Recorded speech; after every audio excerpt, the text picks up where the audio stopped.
Howdy everybody, Bob Harris. Time for the Week 14 injury preview, review, update, overview thing we like to do here at FootballDiehards.com.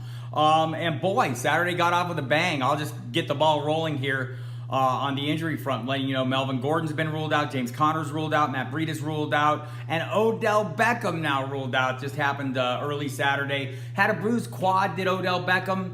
Added to the injury report this week.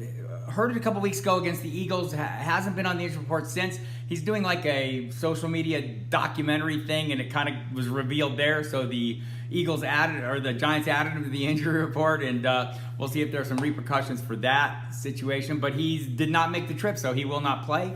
I don't know how excited you want to get about anyone else on the depth chart, not named Sterling Shepard, not named Evan Ingram. Both those guys will be playing this week. Ingram coming back from a hamstring injury. And Shepard will play despite injuring a rib last week. Saquon Barkley seems like the best play remaining, obviously. State the what's clear to everybody. Maybe a little, I don't know how much his workload can increase, but maybe the offense will focus on him a little bit more. On the other side of the ball, and we'll see what goes on with Beckham going forward. No real clear idea of that. This didn't seem that bad. He was in practice this week, so interesting they ruled him out. On the other side of the ball, Mark Sanchez starts at quarterback. Colt McCoy broke his leg. He joins Alex Smith on the sideline. Smith dealing with some infection issues that maybe cloud his recovery time in future, but that's for another time. Beyond Sanchez, they signed Josh Johnson, who's familiar with Jay Gruden's offense, to be the backup. So we'll see how that plays out. Sanchez has great confidence in his abilities. I don't know that I share in those. Josh Doctson listed as questionable in this game. Came down with a hip strain on Friday, listed as questionable. Gruden downplayed that issue. Seemed like Sanchez was looking Doxson's way some, after replacing McCoy in the last game. So maybe there's something there, maybe not. I think Jordan Reed, has a great matchup. Landon Collins out for the Giants, their star safety, done for the year. So maybe that opens the door. Every quarterback needs a best friend, and sometimes it can be a tight end. So hoping for that. Trey Quinn, the rookie receiver, the slot man, has been ruled out of this game, and for the rest of the year, he's placed on injured reserve. Baltimore Ravens taking on the Chiefs in Kansas City. Joe Flacco worked fully on Friday. He's listed as questionable. Don't expect him to be on the field this week. There's some hope that he can be the backup for Lamar Jackson, but this seems like a great week for running the ball. Lamar Jackson specializing in that. Gus Edwards in the backfield with him. Keep the Chiefs offense off the field would be a great thing. The other side of the ball, Sammy Watkins listed as doubtful. He's not going to play. The local reporting says he's going to be out 4 to 6 weeks. Maybe get him back for playoff action. To rest his foot injury, they signed Kelvin Benjamin, who is not expected to be active this week, and maybe they can get him ready for the next week's game, Thursday nighter against the Chargers. Maybe not. It's I don't know how excited you get. He's Kelvin Benjamin, released by the Bills this week, by the way, along with Andre Holmes. But it's a great offense with a great quarterback. So I don't know. You be the judge. Also for the Chiefs, Demetrius Harris, the tight end, was working fine early in the week, had a knee issue, but wasn't keeping him off the field. Then he came down with an illness on Friday, added to the injury report that aspect, and he was listed as questionable. So we'll see what goes on with him in the 90 minutes leading up to kickoff. For the New York Jets, Isaiah Crowell and Robbie Anderson both listed as questionable, toe and ankle injuries respectively. Anderson's been playing through his injury, for weeks now, so we'll see what goes on. The real question mark is at quarterback. I don't really know it's a question mark. Sam Darnold, not on the injury report, worked fully all week. The expectation is he returns. Josh McCown also healthy, has a back issue, but he's off the injury report. Todd Bowles playing it close to the vest because why not? I get it. But expect Sam Darnold to return to the starting lineup after missing the last 2 games with his foot injury. Other side of the ball, Jason Kroom's the only guy listed on the injury report of the skilled players. He's doubtful with a groin injury. Don't expect him to play. I mentioned Kelvin Benjamin, Andre Holmes out at wide receiver. So Zay Jones, Robert Foster, Isaiah McKenzie, who is questionable this week, by the way, move up in the rotation. We saw Zay Jones with a 2-touchdown game last week. We've seen Foster have some big games. So they're going with a little bit of a youth movement there, and it's understandable. The New England Patriots travel to Miami to take on the Dolphins, and they'll do it in relatively good health. Tom Brady, Rob Gronkowski off the injury report. Dwayne Allen's the only guy that's still kind of beat up, and he's not really fantasy relevant. On the other side of the ball, Danny Amendola listed as questionable against his former team. Expect him to play in a narrative game. Revenge. Beyond that, it's, Kenyon Drake and Devontae Parker came off the injury report on Friday. They have shoulder issues they've been playing through, so should be mostly all hands on deck in this one. For the Indianapolis Colts at Houston, some concern there for T.Y. Hilton, who is listed as questionable. Frank Reich called him a true game-time decision. He didn't practice much early in the week. You saw him maybe hurt the shoulder against the Jaguars. He came back and finished that game, so there's a little hope. Dontrell Inman has already been ruled out. He's kind of moved into that number 2 receiver role. If Hilton can't go, and with Inman out, we could have Ryan Grant, Zach Pascal, and Chester Rogers as the top receiving weapons. Of course, Eric Ebron. The good news is he came off the injury report, had back issues and illness. He's been dealing with a variety of things and playing through them and playing quite well. Texans are a good matchup for the tight end, so he'd be a guy I'd be watching. Other side of the ball, Kiki QT listed as questionable. Again, ongoing hamstring issues. He, too, is a true game-time decision. I think last time we saw him on the field, he made it into the third quarter before he aggravated the injury, so has kind of become an untrustworthy prospect to me, but maybe you don't have options. Deontay Foreman worked all week. He's coming off the PUP list, ruptured the Achilles tendon last December, just working his way back in. Practiced fully all week. We'll see if he's active. We'll see if he has a role. If I was a Lamar Miller owner, I wouldn't be backing off him this week, but it's something to watch going forward. Deshaun Jackson will not play against the New Orleans Saints this week. The thumb injury is ongoing. We love this game. It's a high over-under. The last time these two teams met week 1, it was a huge shootout, so we're hoping for more of the same, right? And Michael Thomas for the Saints came off the injury report, opened the week with an ankle injury, did not practice Wednesday, worked fully since then, and he's fine. So all hands on deck essentially for both teams except Deshaun Jackson for the Bucs. Atlanta takes on the Packers in Green Bay. Coaching change in Green Bay. You might have heard Mike McCarthy out as the head coach. Joe Philbin, the offensive coordinator, moves into the interim role. And we'll see, maybe a little extra impetus for Aaron Rodgers to fare well, since the wide perception is he got McCarthy fired. So we'll see what goes on there. Matt Bryant, the place kicker, listed as questionable for Atlanta. We'll be watching, check the late-breaking update section, see if Giorgio Tavecchio gets moved up to the regular roster or not. We don't know that yet. It's something to watch for. Beyond that, Julio Jones and Calvin Ridley were both on the injury report early in the week. Both came off on Friday. On the other side of the ball, everyone came off. Aaron Rodgers, Randall Cobb, Jimmy Graham, Equanimeous St. Brown, all have minor issues they've been playing with. Everybody played last week. Everyone should play again this week.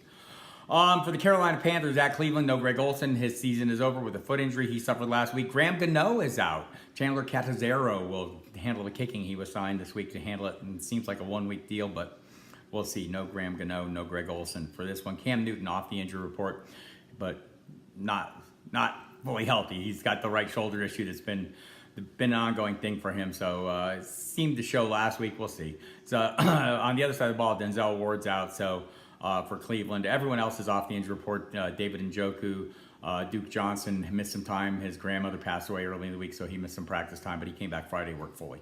And David Njoku has a knee issue. He worked fully. He's been playing through it all season, so no biggie there. Late afternoon kickoffs. Matt Stafford for the Detroit Lions at Arizona. Listed as questionable, has a very long streak. I think the 6th longest starting streak. I would expect him to play, but worth watching. Bruce Ellington listed as questionable. Mike Roberts listed as questionable, the tight end.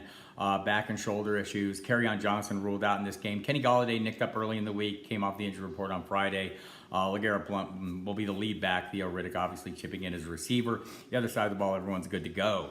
For the Oakland Raiders, we have Doug Martin showed up as questionable early in the week. John Gruden expressed some concern about his knee. They signed C.J. Anderson, and then Wednesday, Martin practiced fully. Thursday, practiced fully. Friday, he turns up as questionable, so I don't know. You figure, not sure you're forcing him into lineups, but it's something to watch if you do need to use him. Seth Roberts listed as questionable with a concussion. Seems like he's a true game time decision as well. Hadn't been cleared as of end of Friday. As I mentioned, James Conner out for Pittsburgh. Jalen Samuels will get the start, the rookie running back. Formerly a tight end, kind of H-back kind of guy, good receiver. But Mike Tomlin's been very complimentary of him in recent weeks, said the arrow's pointing up. Stephen Ridley will be in the mix as well there, so watch that. But Samuels gets the start, and he's in prime position in a great matchup.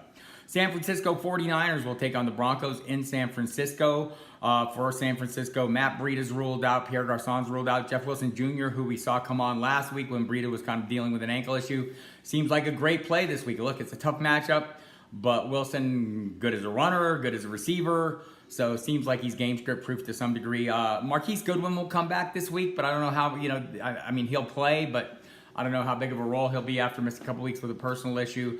Dante Pettis is a guy of interest there, mostly running out of slot. Chris Harris Jr. out for the Broncos, so that makes him a little more interesting to me, coming off a huge game as Pettis as well. So interesting to note there. On the other side of the ball, wow, Emmanuel Sanders done for the year. Achilles for him, as I mentioned earlier. Deontay Foreman coming back. It took him about a year to get back. The injuries take 6 months to a year, as generally speaking. It just kind of depends on the person. So we'll see what Sanders does. In the meantime, Cortland Sutton is locked in as the Broncos' #1, the rookie receiver, big physical guy.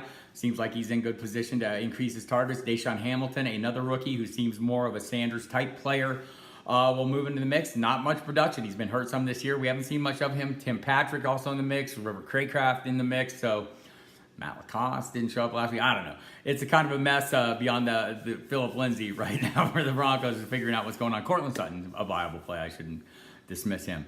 Again, for the Chargers, taking on the Cincinnati Bengals in a great matchup. No Melvin Gordon.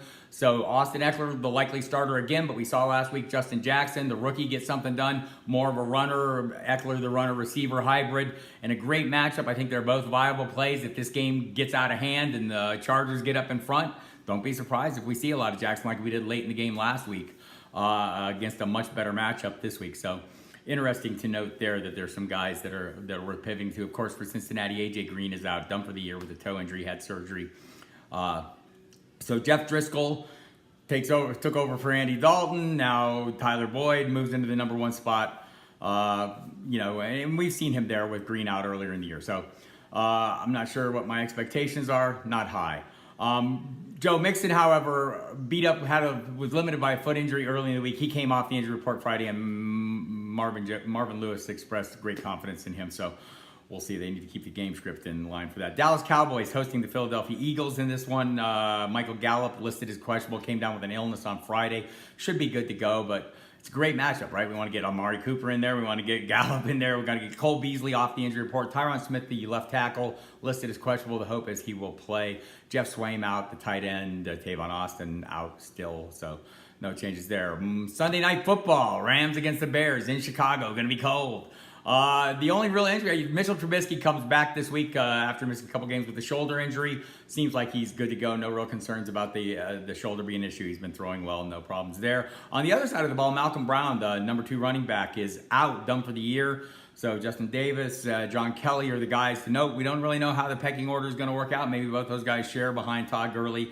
They will see some time. Todd Gurley said, I'm going to need a break on occasion, but expect a lot of Gurley in this one either way. And the Monday night game, Chris Carson, Doug Baldwin. Carson has a dislocated finger, needed a couple stitches. He's been practicing fully this week, so expect him to go. Baldwin has yet to practice as of through Friday, so watch the late breaking update section. I'll have the injury designation for him, as well as Stephon Diggs, who seems likely to play. He's been limited in practice, played through the knee injury last week. So there you have it. Again, the big names: Odell Beckham out, Melvin Gordon out, James Conner out, Matt Breida out. So be ready. Hit the main page of the site. Tons of great information there. As always, all the podcast video content, including this video. We have Brad Cruz, Bobby Gomes, Armando Marsal, John Lobb, Justin Lanero, J.J. Buck, David Hunter, Matthew Sharon, the whole crew. Great tools. The DFS lineup optimizers. Emil Cadlick does a great job with the target data, red zone rushing stats, snap counts, etc. The fantasy points against the tool I use. Jen Ryan's Excel file, which I keep open on my desktop at all times. Hit that. So Sunday morning.